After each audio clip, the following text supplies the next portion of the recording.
Hey, it's Benji Cole, son of Al Cole from CBS Radio and host of the syndicated talk show, People of Distinction. The talk that gives you an in-depth view of some of the most dynamic, intelligent, and successful people on the planet.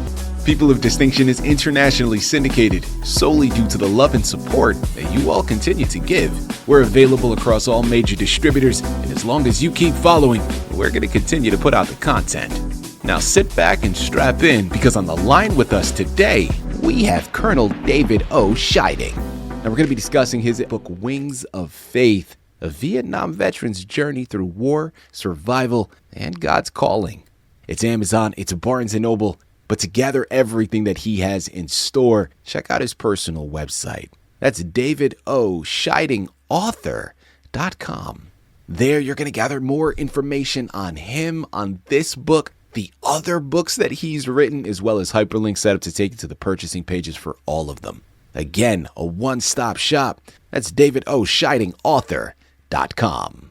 I want to point out the fact that Dave was brought to us by Book Rights House. So for writers out there listening in who have gone through their process and now you need some assistance moving that book, head on over to bookrightshouse-us.com and gather all the ways that their team is more than equipped to help you do just that.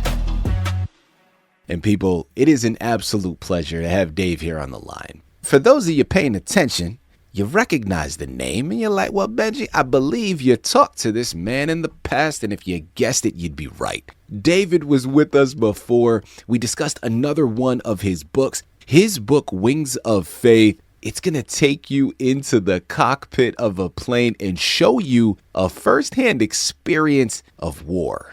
Okay, this is, for me, this is the way I like to learn about it. I don't want to be there and actually experience it. Put me in a safe place. I want to be on my couch. I want to have the book in front of me and let me learn about it. That is the perfect way to do it. But David, he is the perfect embodiment of a person of distinction. His book is remarkable. Some of the things that he's going to share, you can't get in the history books. This is one you're going to want to add to your shelf. And by the time we've concluded, you're going to purchase your copies, because we're not giving it all away here today. We're going to capture the essence, but there's going to be a lot of meat left on that bone. Strap in. Let's get it started. Dave, welcome back to the network, and thank you again for being a guest. How have you been, man? Pretty good, Benji, pretty good. Dave, it's a pleasure to have you here. You are giving such deep insight that many of us never get to experience. Let's learn more about this book, Wings of Faith. Yeah, Wings of Faith. How that came about was the fact that I'd written a couple other books, one called The Long Return, which was about my time in Vietnam.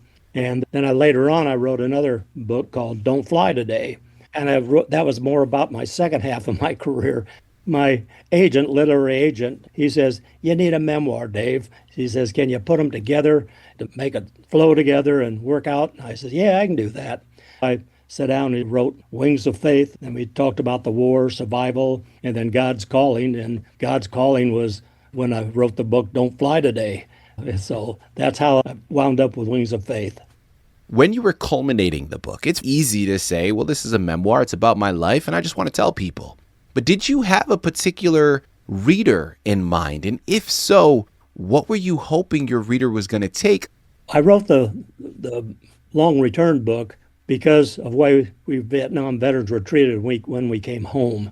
That was a real problem for me, because you mentioned about thanking me. When I got off the airplane in late May of '70, hippie walking out to the terminal there to get on an airplane, and he was glaring at me as I was walking down the tunnel there at 10 o'clock at night. My wife had come over from Del Rio to pick me up, and the first thing he did, he spit in front of me as I walked by. Wow. I didn't know what was going on, so that was bothersome for me.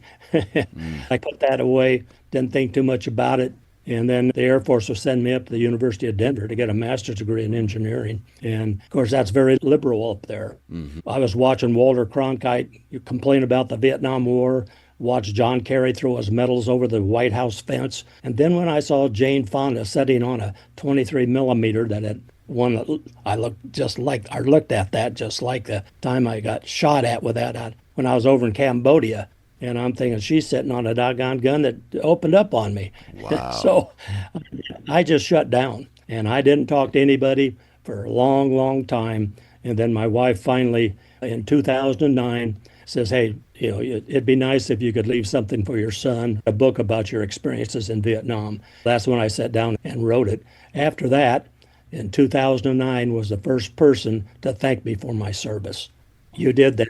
That means a lot because it took a long time for me to even start talking about it. I put all the stuff in Vietnam in The Long Return and Wings of Faith, and then I put all the stuff that I had in Wings of Flight, which included all my time in F-111s. And I flew that for 7 years. I flew the D model, the first digital Air Force aircraft. I got promoted to colonel. I wound up at the Air War College, and that's when the Gaddafi raid went. And a lot of my crews were on that raid. And unfortunately, it was my crew we lost. But yeah, that was a very successful mission and everything. And all that's in the book. Remember, it's Amazon, it's Barnes & Noble. It's davidoscheidingauthor.com. Pick up copies of Wings of Faith today, but remember, there are other books. So head on over to the personal website, gather them all because you're not going to want to pass it up. Listen, man, you said something that I think speaks volumes, and part of me wants to learn about those planes that you were flying, but I can't see myself moving away from the human element. And I do think that there is something relatable here because you mentioned the Vietnam War, the reception that you and so many of your military family members received coming back. Now, it's a nuanced conversation. I think it was all very misdirected, right? Aiming that vitriol towards the military personnel, absolutely misdirected. But let's talk about that for a second. Coming back, taking that uniform off and walking through a world that maybe seemed familiar to a degree to you, but coming from war, an adjustment for you, I'm sure, right? David, where did your dignity come from? When it wasn't offered from those that were around you, what did you do for yourself? How did you cope and keep your head up, keep yourself in good spirits? Yeah, that was the tough part because I had just gotten out of the 72 offensive over there. In Vietnam, I was flying an O-2, which is just a Cessna Skymaster, a light airplane. It's good for forward air control business, which I was serving as. Wound up with 630 hours of combat time and 317 combat sorties. But what I actually did mentally was I shut down because I didn't know how I fit. And that was tough. And it went on. I was able to not say anything about it, didn't want to talk about it, and I just went about my business up there, just trying to get my master's degree. I did that. Then I got signed down to Kelly Air Force Base, and because of that, that's what got me over into Vietnam the second time in 1975. But then once we got home, myself and another engineer, and I was a Texas licensed professional engineer, we said, sir, we can't agree with that. And he kicked us off the board. So we had to leave the board and come back to San Antonio and tell our two-star general that we'd just been kicked off the accident board because we didn't agree with the design deficiency. It was maintenance. So we said we'd read a dissenting report when we left. And when we got back to Kelly, since I had all the aircraft parts, since I was responsible for those because I was the engineer, structural engineer on the C-5. So when he kicked us off the board, we took our parts and went home and told what the general wanted to do and why we didn't. And our two-star backed us. We wrote a dissenting report and submitted it to the Air Force Safety. And the general submitted his report. We had to wait 6 months, and that was very stressful because I didn't know if myself and the other engineer whether we were going to have a career. You just don't go up against two-star generals. The other engineer, he'd been an enlisted guy. Then he went to school, got his engineering degree, so he had his time to retire. About a month or so later, he retired because he says, I don't know if we did the right thing, Dave, so I'm getting out of here. So that left me alone in the Air Force as far as if the safety people took our report. Well, they did, and that allowed me to continue my career. And that poor general, he lost a star and had a week to get off his base. And that helped my mind in that all of this is based upon God. God was with me the whole time. All the assignments he gave me had something to do with what he wanted me to do. I didn't choose that. God chose that so that I would go to Kelly, be on that accident board, and come up with the right failure cause on that accident. He was guiding me all the time. And because of that, that helped me with my mental state. As I look back over my whole life, this is all in my wings, that he guided me on everything I did, and so that helped me. Dave, listen, man, thank you for everything.